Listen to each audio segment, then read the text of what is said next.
Okay, welcome back to the yes tutorial students. आज हम पढ़ने जा रहे हैं सिविक्स का सेकंड चैप्टर, जिसमें से हमने आगे का टॉपिक क्लियर कर लिया था सॉरी आगे का टॉपिक क्लियर कर लिया था, जैसे लोकसभा, राज्यसभा, ये सारी चीज़ें हमने क्या कर लिया था, अच्छे से क्लियर कर लिया था। ठीक है, अब उसमें हमने एक और लोकसभा राज्यसभा के साथ साथ हमने ये देखा था फंक्शन ऑफ पार्लियामेंट्री। क्या देखा था?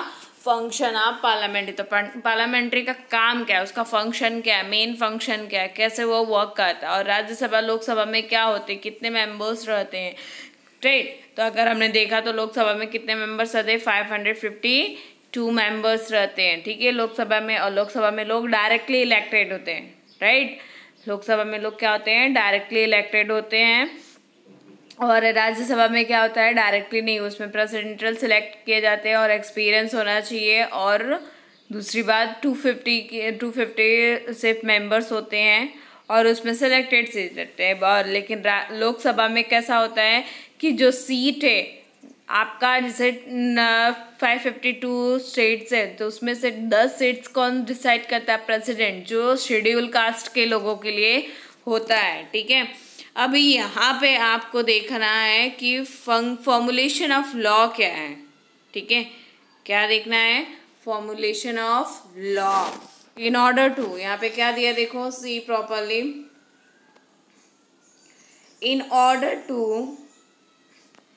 in order to achieve the welfare of the people and the objectives of the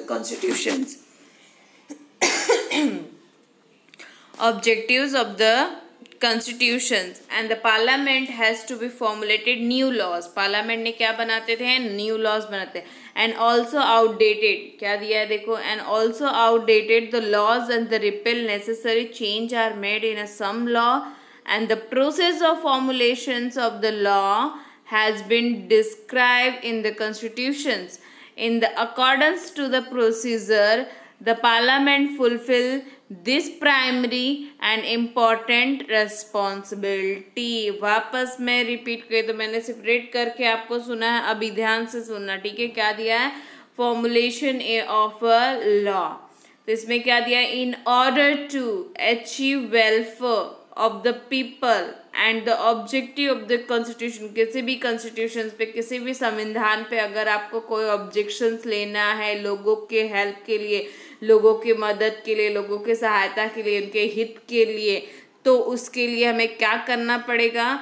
the parliament has to be formulated new laws. अगर किसी के अच्छाई के लिए, लोगों के अच्छाई के लिए अगर हमें रूल्स को चेंज करना पड़ा, लॉ को चेंज करना पड़ा, तो parliament make the new law. Parliament नया लॉ बना सकती है। Also outdated the law are replied also the outdated the laws are repealed, necessary change are made in a some laws।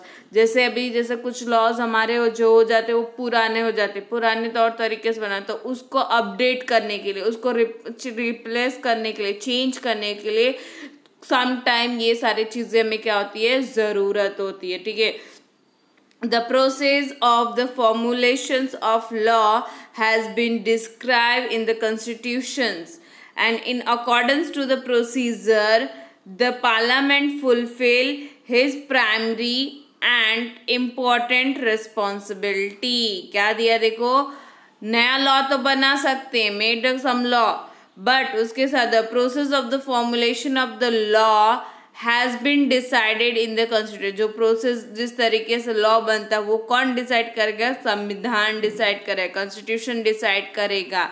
In according to the procedure, अगर कोई procedure होता है, उसमें जो भी प्रोसीजर होता है, in accordance to the procedure the parliamentary fulfil this primary and important responsibility. तो पार्लियामेंट उसके प्रोसीजर के हिसाब से जो भी रिक्वायरमेंट होती है, ठीक है, हम कोई भी एडमिशन करने जाए तो हमें एक हमारे डॉक्यूमेंट्स लगते हैं, हमारी रिस्पॉन्सिबिलिटी, तो सेम उसी तरह कोई भी आप लॉ चेंज करने जाओगे तो उसकी एक भी रिस्पॉन्सिबिलिटी होता है, उसका एक प्रोसीजर होता है, वो प्रोसीजर आपको फॉलो करना होता है। तो in accordance to the procedure the parliament fulfil, वो प्रोसीजर के वे ही पार्लियामेंट आपके नए इम्पोर्टेंट प्राइमरी जो भी आपने रिस्पॉन्सिबिलिटी आपको मिली वो पूरी करेगी, वो पूरी करनी होती है। प्रोसीजर के हिसाब से ही आप लॉ चेंज कर सकते हो, बट ऐसे ही नहीं चेंज कर सकते। उसको चेंज करने के लिए हमें proper step to step process follow करने होंगे, ठीक है। उसके बाद है कंट्रोल एंड काउंसिल मिनिस्टर। क्या है? Control and council minister. See क्या दिया आपको? Control over a council minister. तो काउंसिल मिनिस्टर कैसे कंट्रोल सब कुछ करता है? The prime ministers and the council of the minister has drawn from the parliament. Parliament को किसने बनाया है? Prime minister and council of minister, ठीक है। उसके बाद यहाँ पे आपको दिया and parliament exercise the control over them and there are the multiple ways to through which the control can be exercised। Parliament उसको कंट्रोल करता है, ठीक है, लेकिन बहुत ऐसा नहीं, सिर्फ बहुत ही तरीके से कंट्रोल उसको कर सकते हैं, उसमें बहुत सारी रहती है exercise. And it is a responsibility of the parliament to see that the council of ministers does not degrade to the parliament and the functions under in supervision। क्या दिया देखो? There are the multiple ways through the which the control can be exercised, ठीक है। Control करते हैं पर उसके साथ साथ उनका बहुत सारा तरीका होता है, ठीक है। And it is a responsibility, और इसका रिस्पॉन्सिबिलिटी किसका रहता है? पार्लियामेंट का रहता है कि देखो कि काउंसिल मिनिस्टर कोई डिसएग्री वाला काम तो नहीं कर रहे, तो पार्लियामेंट के फंक्शन के अंडर ही काम करें, उसके सुपरविजन के ही अंडर काम कर रहे हैं कि नहीं कर रहे हैं।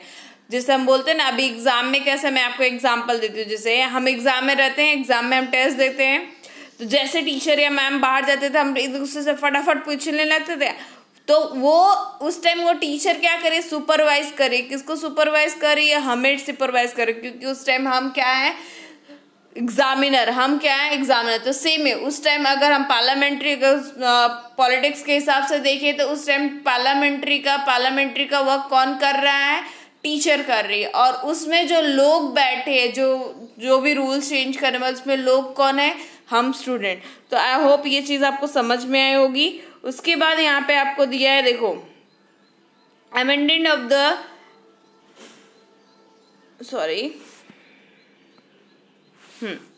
amendment to the constitutions। The parliament decided the whether to make the any amendment to Indian constitution, और ये changes, ये amendments जो भी है था लोग का प्रोसीजर, वो कौन डिसाइड कर रहा है? Whether to make any amended, अगर ये जरूरी है चेंज करना, ठीक है, वो इंडियन कॉन्स्टिट्यूशन पे डिपेंडेड है। द कॉन्स्टिट्यूशन अमेंडेड बिल, पहले उसके लिए एक लोकपाल, जैसे पहले वो अन्ना हजारे ने लोकपाल बिल पास किया था ना, तो वैसा एक बिल पास होता है। See what is the bill? The constitution amendment bill is considered to be the important bill. वो बिल पास करोगे तब जाके लॉ पास होगा। And the parliament discuss why the amendment is required to decide the whether to accept और not.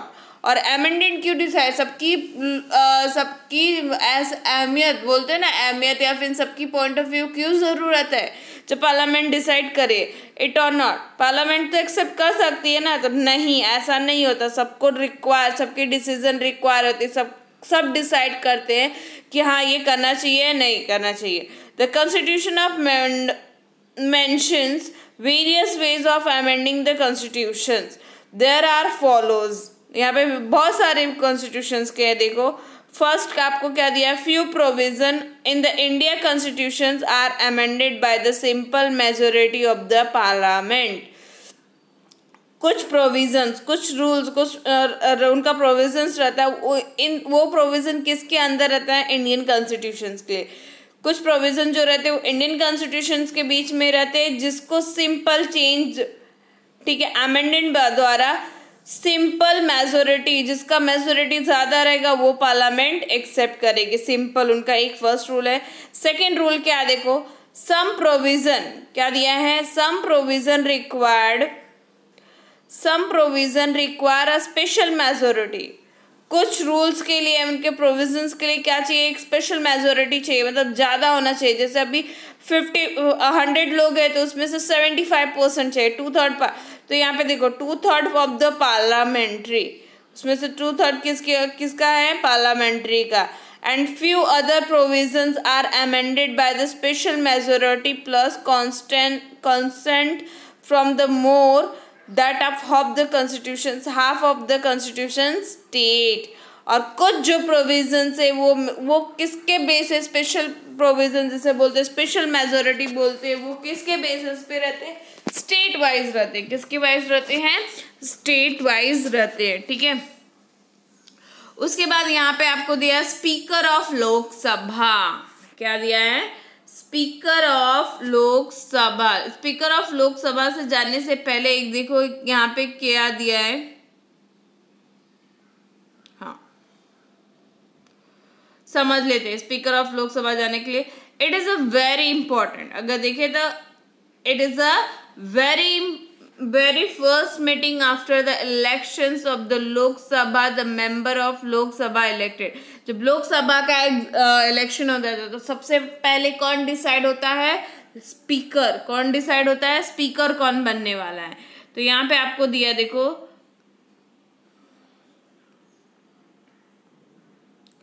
A speaker, क्या दिया, a speaker and deputy speaker Lok Sabha function under the guidance and the control the speaker. तो वो speaker क्या करता है, deputy speaker क्या करता है, लोकसभा के सारे फंक्शन की गाइडेंस करता है और उनके बोल कंट्रोल करता है, और उनको क्या करता है, कंट्रोल करता है। लोकसभा रिप्रेजेंट द, क्या दिया है, Lok Sabha represent the citizen and the speaker represent the Lok Sabha. Lok Sabha क्या करते हैं, सिटीजन को रिप्रेजेंट करते हैं, ठीक है, क्या सिटीजन होगा। बट स्पीकर किसको रिप्रेजेंट करता है, Lok Sabha. After getting the elected the speaker, he and she has to conduct the business of the house in the unbiased manner, ठीक है। ये उन्होंने पार्लियामेंट्री में स्पीकर का काम किया, पार्लियामेंट्री को प्रमोट किया, स्पीकर रिप्रेजेंट किया, हर तरीके से किया। बट उनके पास एक और अथॉरिटी आती है, देखो, after getting elected as the speaker, जब आप स्पीकर के लिए सिलेक्ट होते, ही एंड शी, चाहे वो लड़का हो चाहे लड़की, हैज टू कंडक्ट, वो एक बिजनेस कंडक्ट कर सकता है, house in the unbiased manner, वो अपने घर में एक बिजनेस कंडक्ट कर सकता है जो उसमें किसी भी मैनर वे से, ठीक है। Then Lok Sabha member have some rights and privilege. Lok Sabha member के क्या रहते हैं, कुछ राइट्स होते हैं, कुछ प्रिविलेज होते हैं। As a representative of the people, क्या होते हैं कि कैसे लोगों को रिप्रेजेंट करना है, कैसे लोगों को रिप्रेजेंट करना है। Then these are taken care by the speaker। कैसे लोग अपने प्रिविलेज को, कैसे लोग अपने मैनर्स को रिप्रेजेंट करते, ठीक है, राइट्स को रिप्रेजेंट करते, वो कौन देखता है, स्पीकर देखता है, ठीक है। कौन देखता है, स्पीकर देखता है, represent of the people. And this are taken care by the speaker. Apart from this, क्या दिया है, apart from this the speaker has to maintain the decorum and dignity of the house, as well interpret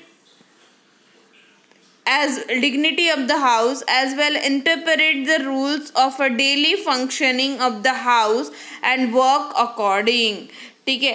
इसके साथ साथ speaker क्या maintain करता है, speaker has maintain डेमोक्रम, क्योंकि जालम चिल्लिम जो डेमोक्रेसी भी मेंटेन करना है, डेमोक्रम मेंटेन करता है, डिग्निटी ऑफ द हाउस की जो डिग्निटी क्या है उसको भी मेंटेन करना था। As well as interpret the rules of daily functioning, और डेली के डेली रूल्स को इंटरप्रेट करना है, होता है कि हाँ भाई ये ऐसा है वो ऐसा, सबको समझाना पड़ता है, ठीक है। अब द हाउस वर्क अकॉर्डिंगली, जिस तरीके से हाउस चलता है, जिस तरह से लोकसभा का घर चलता है, उस तरीके से उनको समझाना था, उनको उस मैनर से बताना पड़ता है। तो ऐसा स्पीकर का काम इजी नहीं कि बोल के चले जाए, स्पीकर का काम भी क्वाइट टफ है, ठीक है। उसके बाद आपका आता है द चेयरमैन ऑफ राज्यसभा। क्या आता है, the chairman of Rajya Sabha. The the chairman exercise to control over the functioning of Rajya Sabha. Chairman का क्या काम है? पूरे राज्यसभा के फंक्शन को क्या करना है? कंट्रोल करना है।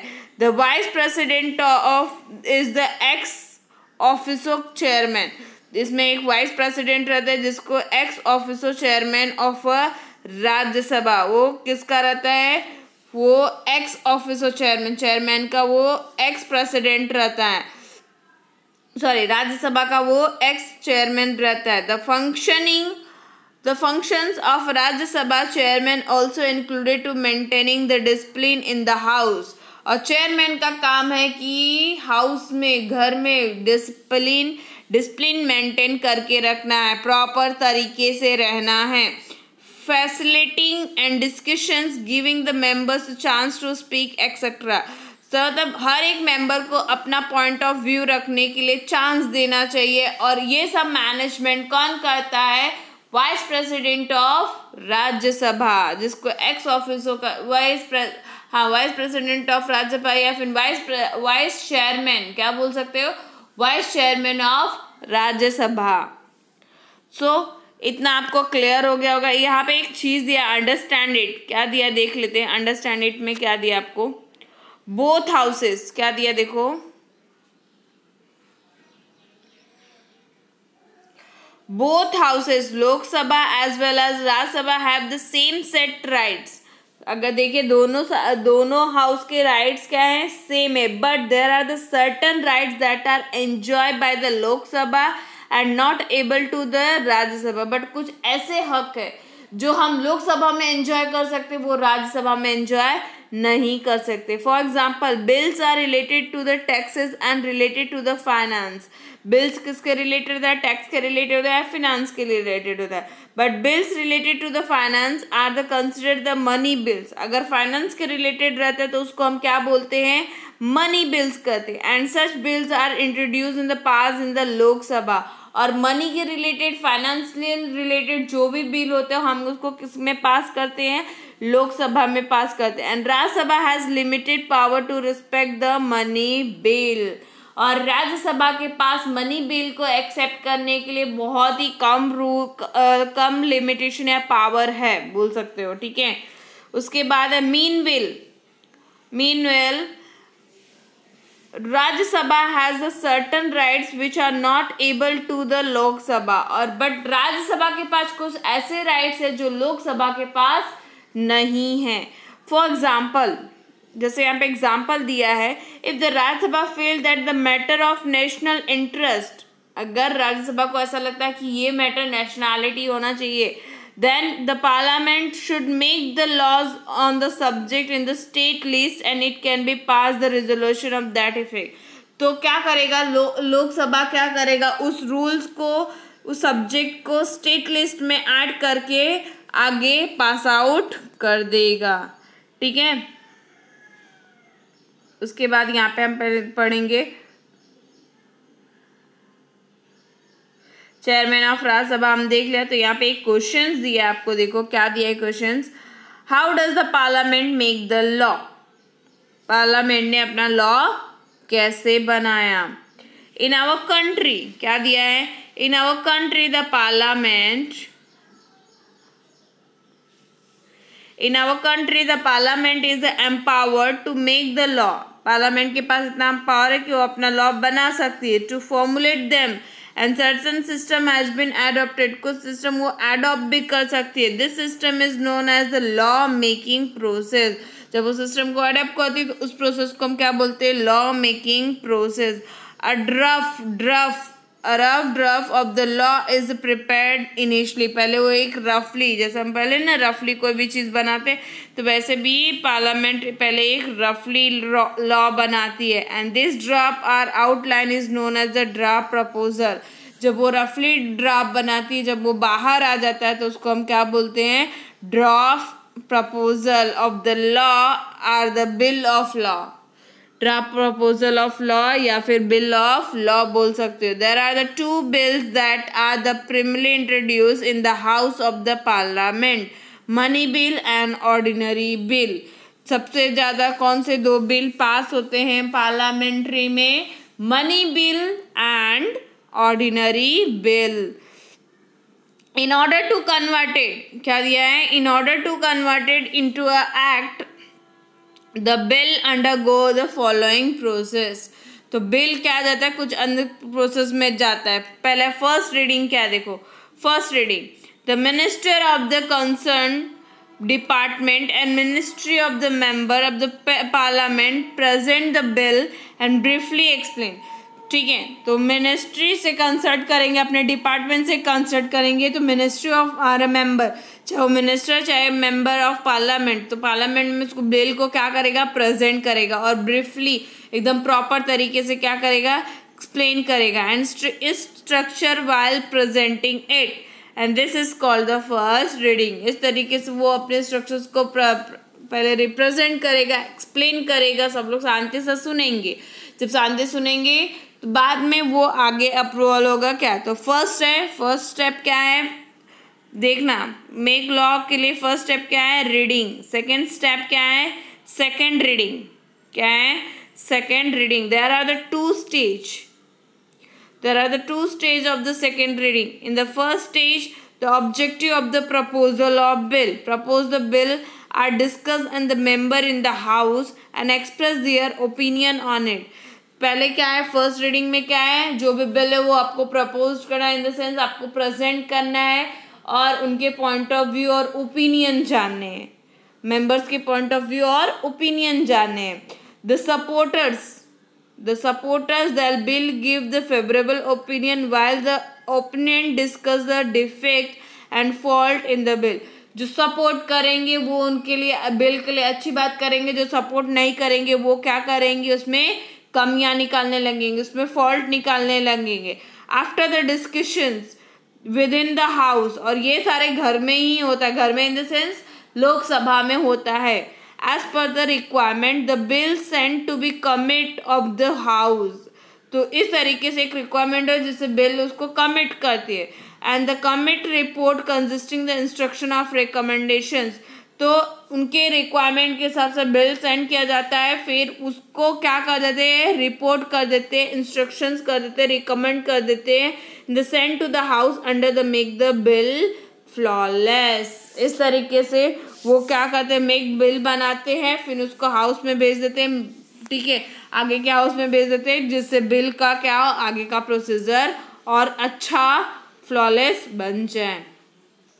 नाउ द सेकेंड फेज क्या दिया है, now the second phase the second reading begin. Second phase में क्या होता है, सेकेंड रीडिंग स्टार्ट होता है। In this phase the bill it discuss clauses by clauses, मतलब वर्ड प्रॉपर टू प्रॉपर करते हैं। To member can suggest the changes, वहाँ लाइन बाय लाइन करते हैं, बट उसमें मेंबर्स क्या कर सकते हैं, उनको एक देते कॉपी भी दे देते, तो मेंबर्स उसको रीड करके अपना सजेशन दे सकते हैं कि हाँ इस बिल में इस पॉइंट में यहाँ पे आप चेंजेस करो। After this voting is taken in the house, और ये सारी चीज़ें हाउस में ही होता है, बाहर नहीं होता है। उसके बाद आपका आता है थर्ड रीडिंग। क्या आता है, थर्ड रीडिंग। थर्ड रीडिंग में क्या, the bill is discussed briefly again, वापस बिल डिस्कस होता है। ठीक है, क्योंकि अभी क्या हुआ, चेंजेस हुआ है। And during the third reading voting taken for approving the, जब जो थर्ड रीडिंग होता है, जब थर्ड बार तीसरी बार एक्सप्लेनेशन, तीसरी बार जब बिल पास होता है, तो उसमें जो वोट होता है वो वोट इम्पॉर्टेंट रहता है, वही वोट अप्रूव करता है कि बिल आगे पास होगा कि नहीं, कंफर्म होगा कि नहीं। If the bill get assent by the required, क्या दिया देखो, रिक्वायर्ड मेजोरिटी, अगर उसको ज्यादा मेजोरिटी, बिल को ज्यादा मेजोरिटी मिल गई, then bill is considered to be pass by the house, तो हाउस द्वारा बिल को क्या कर दिया जाएगा, पास कर दिया जाएगा। दैट मीन्स लोकसभा द्वारा बिल को पास कर दिया जाएगा। The bill undergoes the same procedure and even the other house. After the getting the approval by the both houses, the bill further send the assent by the president. तो जब लोकसभा के बाद वो बिल कहाँ पे जाएगा, राज्यसभा, फिर राज्यसभा के बाद थर्ड लास्ट कहाँ पे जाएगा, प्रेसिडेंट पे। इस तरीके से बिल असेस्ड होता है। If there occurs in the difference of opinion between Lok Sabha and Rajya Sabha over a specific bill, the further the bill has decided to join the meeting the both houses. अगर राज्यसभा और लोकसभा में कुछ होता है bill के related तो वो bill वापस से प्रोसीजर में चला जाता है। ओके अभी यहाँ पे आपको क्या दिया है, थर्ड में क्या होता है, जब लोकसभा से बिल पास होता है तो कहाँ पे जाता है, राज्यसभा में। राज्यसभा से अगर एकदम क्लियर हो गया तो कहाँ पे जाता है, प्रेसिडेंट। अगर प्रेसिडेंट को या लोकसभा या राज्यसभा के बीच में राज्यसभा का कुछ भी अगर ऐसा लगा कि हाँ उसमें कुछ डिफेक्ट है, उसमें कुछ चेंजेस करना चाहता है, तो वो बिल वापस से फर्दर प्रोसेस हो जाता है। फर्दर वो बिल के लिए वापस उसमें रिन्यू करने के लिए, उसमें चेंजेस करने के लिए वो चला जाता है। आफ्टर अ फाइनल फिर से मीटिंग होती है, फिर दोनों हाउसेस की मीटिंग होती है, सारे डिस्कशंस वापस से स्टार्ट हो जाते, ठीक है, वापस से वोटिंग सेशन चालू हो जाता है। बट यहाँ पे आपको क्या दिया, देखो, after the final assent the signature of the president. अगर उस बिल पे सिग्नेचर प्रेसिडेंट का हो गया, the bill is converted into the law and the law is made.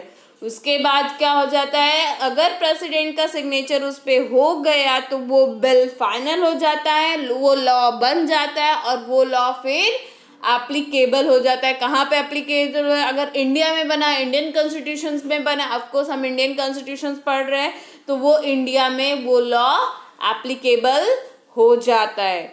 So understood everyone? Okay उसके बाद ना यहाँ पे आपको एक चीज दिया है, छोटू सा दिया है, मैं आपको बता देती हूँ। Know this too, every year in the month of February the finance minister present the national budget of the Lok Sabha. हर साल के फरवरी, राइट, फेब्रुअरी मंथ में जो फाइनेंस मिनिस्टर है, जो पैसे का बजट का देखते, वो बजट कहाँ पे रखते हैं, लोकसभा में। ये ध्यान रखना, हर साल के कौन से मंथ में, फरवरी में। The state legislator and also follow the same procedure and the law making as in the parliament। तो जो रिप्रेजेंटेटिव है, ठीक है, वो भी ये प्रोसीजर फॉलो करता है कि लॉ कैसे बनाया जाए पार्लियामेंट, और बना के वो पार्लियामेंट में देता है। The bill pass by the state, अगर स्टेट लेजिस्लेटिव के द्वारा बिल पास हो गया, can be become the law only after it receive the asset of governor. और ये कब असेस होगा, कब रिसीव होगा, गवर्नर जब इसको एक्सेप्ट करेगा। ठीक है, तो ये आपका आज का सिविक्स का लेक्चर कंप्लीट होता है।